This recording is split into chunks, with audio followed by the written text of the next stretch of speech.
Chers auditeurs, bonjour. De retour à Bruxelles au Parlement européen avec Virginie Joron. Virginie Joron, députée du Rassemblement national. Alors Virginie Joron, vous vouliez revenir sur la vaccination des enfants. Qu'est-ce que vous avez découvert cette semaine ? Bon, en fait, ce qu'on découvre, on le pressentait. Donc cette semaine, j'étais en commission marché intérieur, dans laquelle je suis coordinatrice du groupe et membre titulaire. Et donc à cette occasion, donc, il y avait une réunion des coordinateurs de groupe pour voir un petit peu, ça fait l'état des lieux de ce qu'on est en train de travailler et aussi tout ce qui est en train d'être mis en place pour les 6 mois suivants de l'année. Et donc à cette occasion, pour information, nous avions donc une lecture de nouveau de la communication de Bruxelles que nous avons eue la semaine dernière. Je sais que beaucoup sont maintenant au courant puisque j'ai communiqué sur cette fameuse communication de Bruxelles du 27 avril où en fait elle a publié une feuille de route pour les États membres de 19 pages où dedans il y a tout un calendrier stratégique de mise en place de mesures pour lutter contre les prochaines pandémies. Donc ça, j'en ai déjà parlé. Et à cette occasion de la commission, donc nous avions donc un document pour information où il était donc indiqué, en fait c'est un résumé de ce rapport de 20 pages où en fait il y a les grandes lignes pour eux qui considèrent les plus importantes. Et dans ces lignes les plus importantes, j'ai donc vu effectivement que un calendrier de rentrée, pour la rentrée scolaire devait être réfléchi par les États membres en tant que priorité pour l'année 2022-2023, donc une stratégie vaccinale à mettre en place dans les États membres pour surtout, les cibles étaient dans les enfants et aussi les pédiatres qui devaient rentrer dans cette stratégie pour permettre une vaccination maximale des enfants parce qu'on le sait, effectivement, en France, c'est un échec total puisqu'il y a eu une politique de la vaccination pour les enfants avec des autorisations, comme on sait tous, de la part des laboratoires. Et en même temps, eh bien, effectivement, l'effet de cette politique n'a pas eu le résultat escompté de la part du gouvernement puisque dans les derniers chiffres que j'avais, c'était à peu près 4% des enfants sont vaccinés en France. Donc d'où ce rappel en commission. Donc dans ce document auquel vous avez eu accès, donc il y avait un résumé avec donc la vaccination des enfants qui était donc mentionné. Alors. Qui était mentionné dans les premières lignes de ce document où il était indiqué qu'effectivement donc, il y avait cette communication avec effectivement cette volonté de mettre en place tout de suite pour la rentrée scolaire une stratégie de couverture vaccinale qui touche essentiellement les enfants. Donc là, on parle des enfants qui ont moins de 12 ans, en fait. Enfin, je pense qu'on parle de tous les enfants, puisque à mon avis, si on parle de calendrier scolaire, ça concerne donc des enfants en bas âge, ceux qui ont accès finalement à une scolarité. Donc, ce qui est intéressant aussi, c'est que il faut vraiment faire attention dans ce qu'on communique, parce que là, en fait, il n'y a pas eu de discussion autour de ce document. En fait, c'est un document que nous avons en commission juste pour information. Parce qu'en fait, le responsable de ce rapport, de cette communication de Bruxelles, ça va être une autre commission. C'est pour ça que dans mon introduction, j'ai rappelé que j'étais membre de la commission marché intérieur. Et en fait, ce qu'il faut savoir dans nos travaux, chaque député est membre d'une commission différente. Et en fonction des sujets, des rapports nous sont attribués. Et donc, pour information, donc on a eu cette communication qui était donc directe, essentielle, avec ces points les plus importants pour la commission, et qui était donc, juste pour information, nous dire, ben voilà, sachez que c'est la commission environnement, qui va suivre le dossier. Alors, le sujet qui est très proche de celui-là, c'est évidemment le Covid Pass, c'est cette discussion qui aura lieu au début juin. Alors, il y a eu une consultation publique, je crois, vous vouliez en parler aussi Oui, parce que en fait, tout ce qu'on découvre dans ce Parlement qui fait croire en fait, qu'il y a un respect de la démocratie, qu'il y a du débat, qu'il y a de l'échange, qu'il y a possibilité d'être entendu, que les citoyens sont entendus. En fait, on se rend compte petit à petit que toutes ces valeurs défendues à l'autre bout du monde, parce que les valeurs de l'Union européenne sont défendues dans tout le monde entier, elles ne sont pas respectées. Je vais vous donner cet exemple. Vous voyez, la Commission a mis en ligne une consultation publique. sans doute, ça fait bien, voilà, respect de la démocratie, respect des voix divergentes. Il faut consulter tout le monde pour après prendre une bonne décision. Moi, je trouve ça super. Hein, moi, je suis pour la pétition, je suis pour les référendums. Il faut la consultation publique. Il faut effectivement intégrer les citoyens à certaines décisions. Donc, du coup, il y a eu cette consultation publique qui a été sur une période très précise, hein, et qui donc demandait, qui demandait un avis sur cette idée de proroger l'extension du certificat Covid, hein, que l'on connaît tous. Ça s'appelle en France un pass sanitaire, et au niveau européen, c'est le certificat Covid qui nous permet d'aller d'un État à un autre avec un code QR, parce qu'on a respecté l'obligation vaccinale ou on a bien un test PCR. Donc il y avait une consultation autour de ce sujet, un sujet qui est quand même très important au regard de ce que l'on a vécu pendant ces 2 ans et au regard de ce que vivent encore aujourd'hui certaines personnes, parce qu'ils n'ont pas le pass sanitaire en France, ne peuvent toujours pas aller dans les hôpitaux, ne peuvent pas aller dans les EHPAD, certains ont perdu leur emploi. Donc c'est quand même un sujet qui concerne nos libertés et c'est un sujet important. Il y a eu à peu près environ 400 000 avis et j'invite les gens à aller dessus, hein, c'est public. J'ai commencé à regarder 1, 2, 3, 4 pages des avis. J'en ai pas trouvé un avis positif, pas un. Donc moi je demande maintenant, comme elle est clôturée, hein, cette consultation, qu'est-ce que la commission va faire ? 400 000 personnes, ce n'est pas rien. Est-ce qu'ils vont l'étudier ? Est-ce qu'ils vont décortiquer chaque avis ? Est-ce qu'ils vont répondre à ces citoyens ?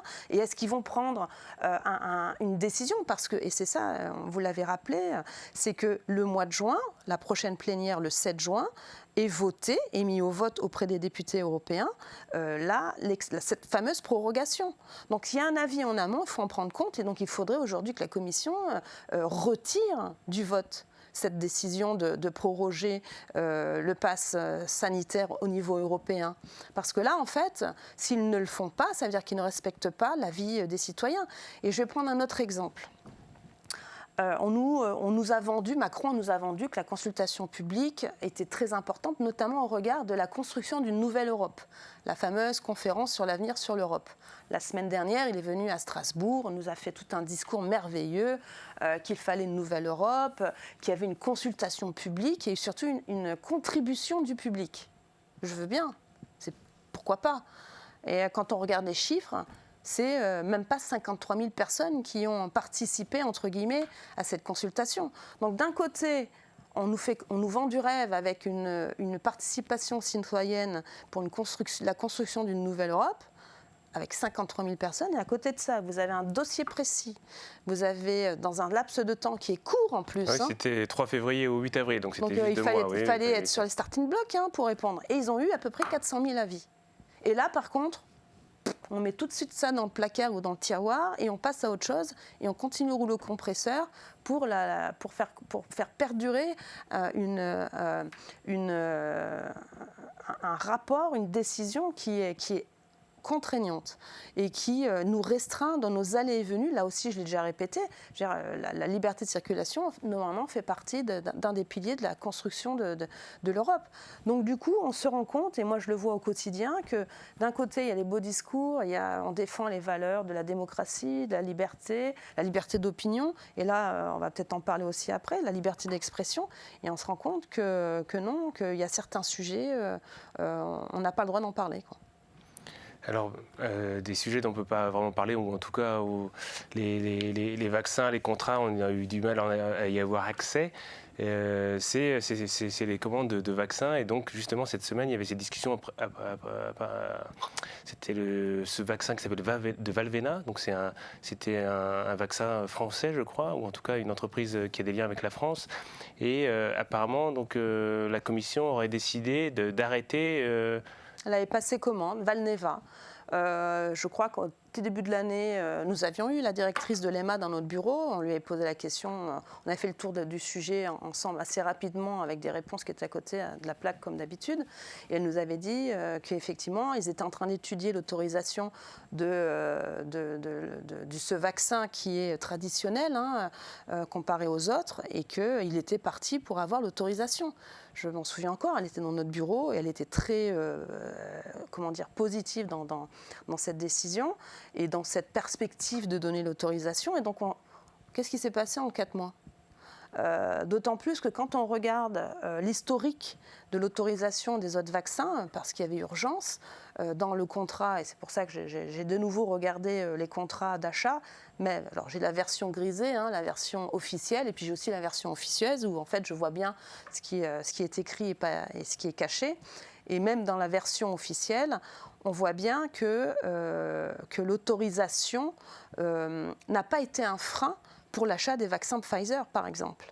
Donc là, en fait, il y a un petit peu un retournement de situation de la part de la Commission, qui avait passé commande, que l'EMA était en procédure d'autorisation depuis quelques mois, depuis l'année dernière. Moi, quand je l'ai vue, elle nous a dit que selon ces protocoles, tout allait fonctionner. Et donc même, il y a eu des publications de la part du laboratoire comme quoi qu'ils avaient déjà même des acheteurs potentiels. Il y avait le Royaume-Uni, il y a le Bahreïn, il y a donc les en fait, Émirats. le produit était autorisé au Royaume-Uni apparemment, c'est ça? Ça a vérifié.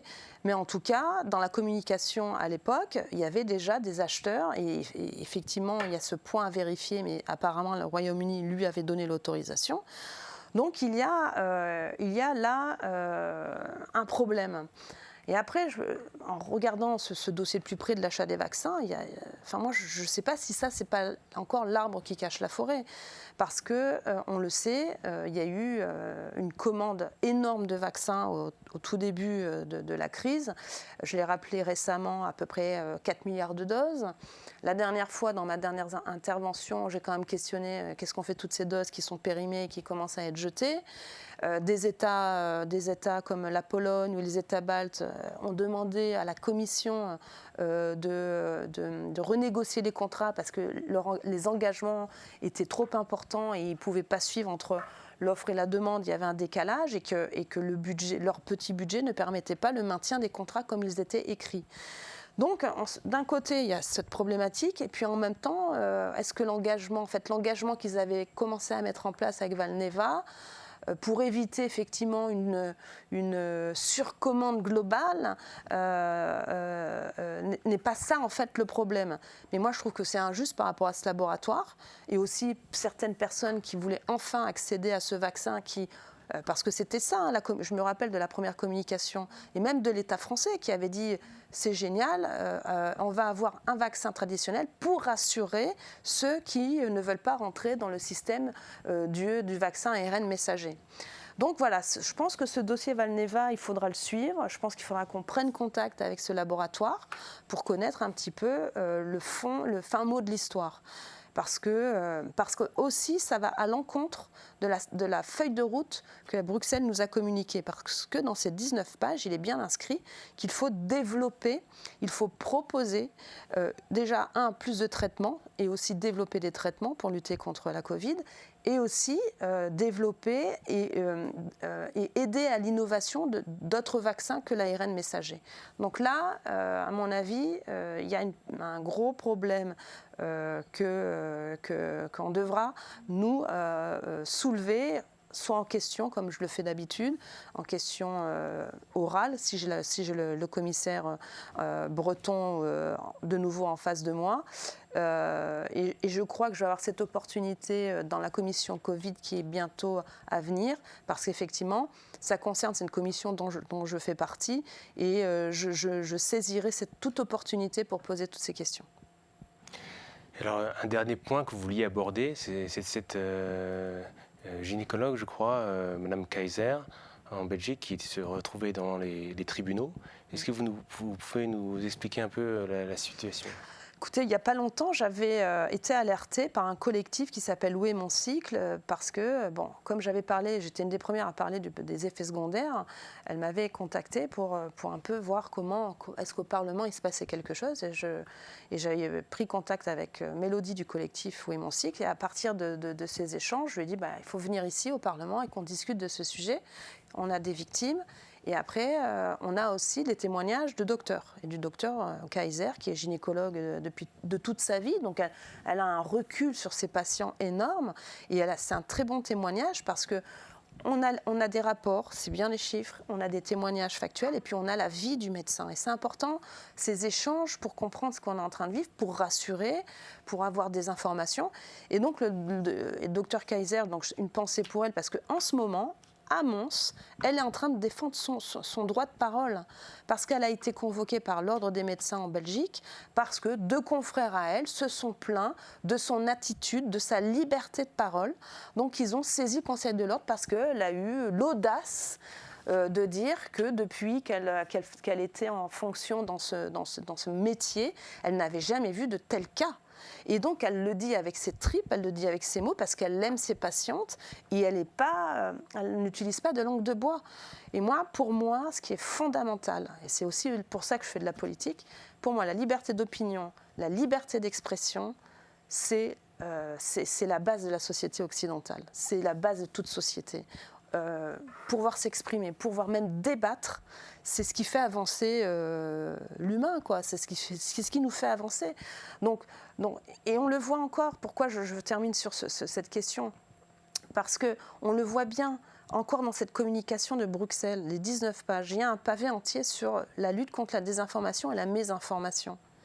À un moment donné, si on met tout le monde dans le même panier, si on ne fait pas de débat, si on estime que parce qu'on aborde des sujets qui sont considérés tabous, et donc on rentre dans ce paragraphe de la désinformation, et donc il y a cette lutte maintenant acharnée contre nous, et ça empêche l'esprit critique, ça empêche de poser des questions, ça empêche de comprendre certaines choses, et aussi ça empêche peut-être d'être rassuré par rapport à des questions comme sur l'obligation vaccinale, on pourrait avoir. Eh bien, merci Virginie Joron. C'est tout pour aujourd'hui. Je vous invite à partager cette vidéo autour de vous et à appuyer sur les boutons like. Merci. À très bientôt.